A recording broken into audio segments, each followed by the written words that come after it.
Production.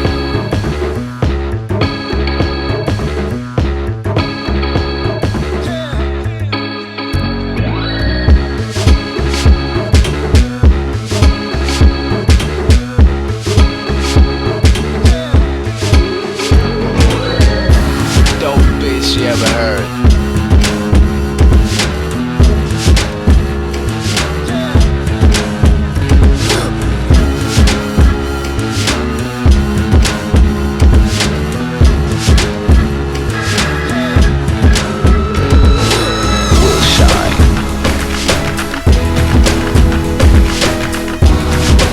As you start up Dark Souls, you'll be shown an all-out war with monsters versus dragons just going at it.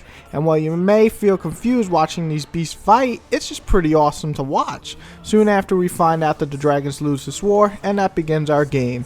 We start off in a cell in some type of dungeon where we given a key by a knight and open the cell, and that begins the all-out amazing game.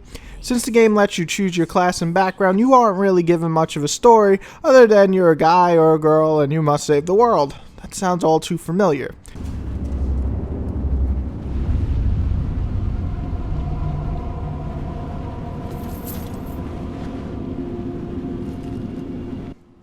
The story isn't really present throughout the game. Your missions are usually simple, and even with a group that you can join, none of them are really fleshed out. In terms of people who speak, there are maybe like 20 or 30 NPCs throughout the entire game, and their lines are very limited. So what draws you into the story of Dark Souls, you ask?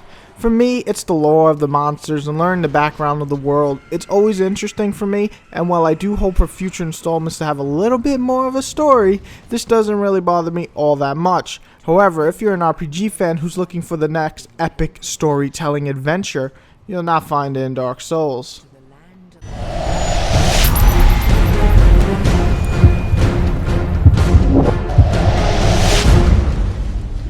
Right away, probably you'll notice that the graphics are pretty stunning. The moody and dreadful atmosphere is almost captured too well, and if you're a depressed little child, you might want to stay clear of this game. While some places are dark and moody, other places are just beautiful and lit up just perfect that you get the wonderful look of the garden or dungeon. While other places like the catacombs will make you feel condensed and worried about what might pop up on the next corner and kill you. The game gives you plenty of different areas, each feeling very different from one another. Possibly the strongest part of the graphics is the amount of detail put into each and every monster design. While the environments are all pretty amazing, the monster designs is where it shines. You'll literally face tons of different types of monsters, coming from a gigantic Venus flytrap vagina looking dragon with a tiny lizard head, to a one-legged beast who shoots lightning, to a gigantic butterfly, to a giant wolf. The game really never lets up, and when it comes to the different designs, it's pretty awesome. Sure, some of them are dull like the skeletons and undead, but the rest of the monsters make up for it, and the game looks just very interesting. I see a few pop-ups once in a while and some frame rate issues, so if you want to nitpick, those are present in the game. But hey, sorry, I was a little bit too busy slashing away at monsters and dodging to give a shit.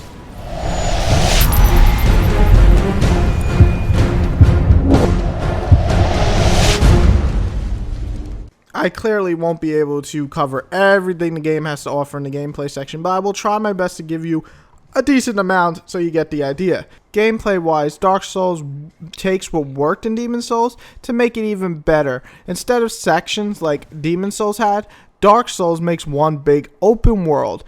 Every single part of this world is connected, so there is no loading or areas like 1-1 or 1-2. It's all a huge place that's connected. It's even better when you travel the area, which is a huge part of the game, exploring and finding shortcuts and different ways to get to the new areas.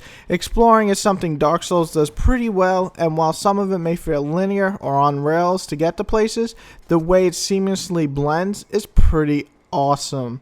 Now, the combat of Dark Souls isn't radically different from Demon Souls, but this is a good thing. Why change something that works so friggin' well? Dark Souls combat system focuses on planning ahead, learning patterns, countering, blocking, and rolling. You'll want to adjust to the actual combat the way your class or the way you play is based on. If you're a knight with tons of armor, your mission for the most part is to get close, block, and then strike. Chances are you can even take a few hits without falling and still slash away at your baddies. However, be warned, even the heaviest armored player can be killed in just a few shots. If you're a pyromancer such as myself, you want to use your fire magic to give you a few shots in advance, giving you a slight advantage in battle. In doing so, you can hit ahead of time and then roll out of your way and rise and repeat till you feel safe enough to roll in and strike and kill the enemy. Block, counter, roll. These are the three best friends in this game. Block is great for you, but the stamina bar will drop relatively quickly. Roll is perfect to not take any damage at all, but you better not be wearing a lot of armor, otherwise you'll move slow as shit. Countering is all about timing, but if you do counter, chances are you'll kill the enemy that you're facing or at least hit him for major damage. The other thing that Dark Souls heavily relies on is the mix and match of different armor and weapons. Mattering your playstyle, you can wield swords, axes, and pikes and so on. You'll want to find the right combination and upgrade, which will require a bit of farming, but this is an RPG, so that's to be expected.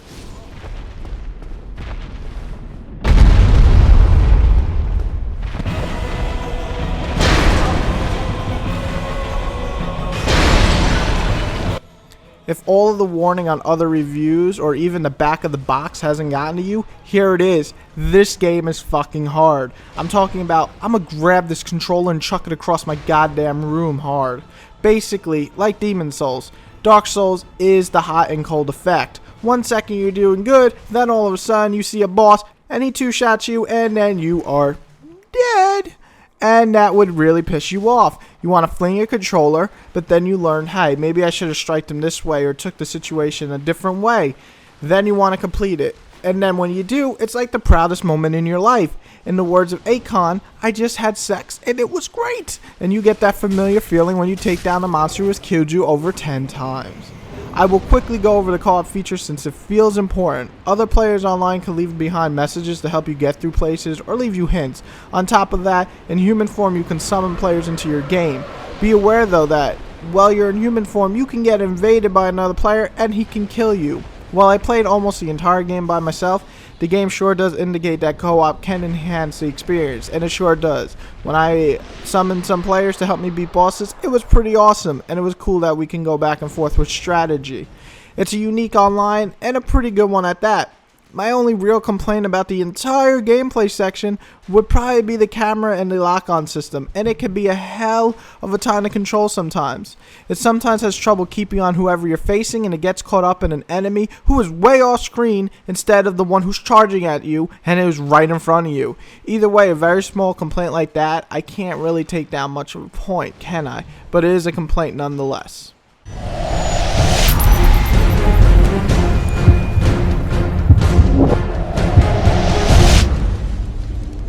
Dark Souls is that rare game that comes along and doesn't have a billion advertisements. It doesn't have guns. It doesn't have an epic story.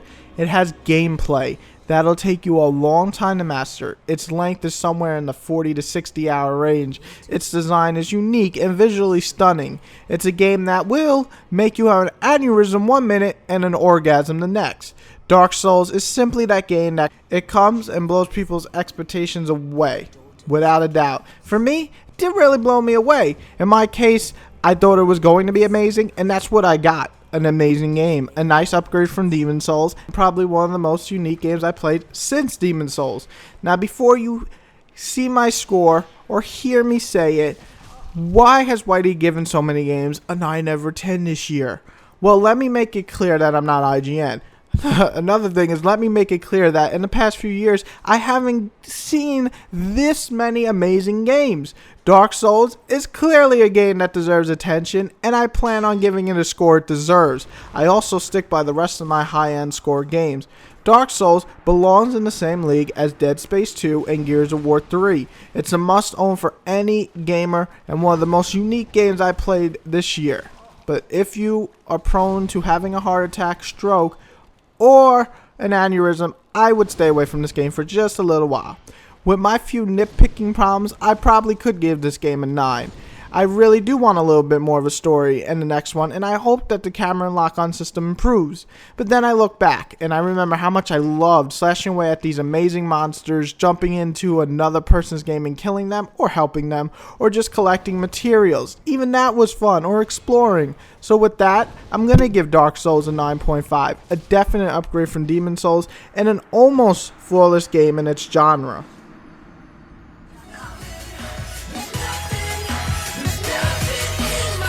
I'm no average dude, already know what you do. When you look at me, you wonder what I might do. He reviews and raps too, he sees the top and flies through the window of opportunity to beat you and spite you.